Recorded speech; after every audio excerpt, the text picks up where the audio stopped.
नदी किनारे एक छोटा सा गांव था। गांव में रहने वाले लोगों ने नदी पार करने के लिए उस पर एक पुल बनाया हुआ था, लेकिन वह पुल इतना पतला था कि एक बार में केवल एक ही व्यक्ति उसे पार कर सकता था। एक दिन की बात है, एक बकरी नदी पर बने उस पुल को पार कर रही थी। पुल पर चलते चलते उसने देखा कि एक दूसरी बकरी उसी पुल पर विपरीत दिशा से आ रही है। कुछ ही देर में दोनों पुल के बीचों बीच पहुंच गई। पुल को एक बार में केवल एक ही बकरी पार कर सकती थी, इसलिए दोनों बकरी कुछ देर तक इंतजार करती रही कि सामने वाली बकरी पीछे हट जाएगी, लेकिन ऐसा नहीं हुआ। दोनों में से कोई भी अपनी जगह से नहीं हिली, बल्कि अकड़ कर खड़ी रही। तब एक बकरी दूसरी बकरी से बोली, तुम मुझे जाने का रास्ता दो, क्योंकि मैं तुमसे बड़ी हूँ। इस बात पर दूसरी बकरी हंस पड़ी और बोली, होगी तुम मुझसे बड़ी, लेकिन मैं तुमसे कई ज्यादा ताकतवर हूँ। मैं तुमसे जल्दी ये पुल पार कर लूंगी, इसलिए तुम मुझे रास्ता दो।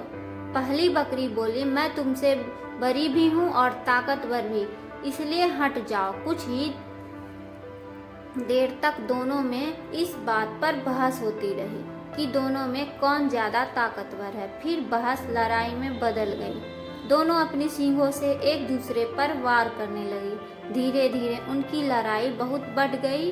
परिणाम ये हुआ कि उनका संतुलन बिगड़ गया और वे दोनों पुल के नीचे नदी में जा गिरी। नदी की तेज धार उनको बहा ले गई और अंततः दोनों मर गए।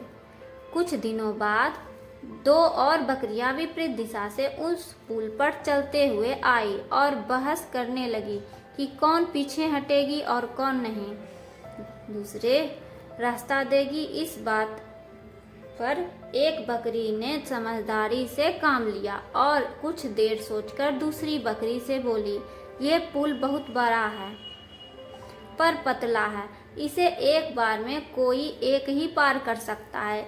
यदि हमने लड़ाई की मूर्खता की तो नदी में गिरकर अपनी जान गंवा देंगी। इसलिए ऐसा करते हैं कि मैं पुल पर लेट जाती हूँ, तुम मुझे लांघकर दूसरी ओर चले जाना। दूसरी बकरी को भी ये बात समझदारी भरी लगी। उसने पहली बकरी की बात मान ली। पहली बकरी पुल पर लेट गई और दूसरी बकरी उसे लांघकर दूसरी ओर चली गई। इस तरह दोनों ने पुल पार कर लिया। गुस्सा और अहंकार बर्बादी की ओर ले जाता है।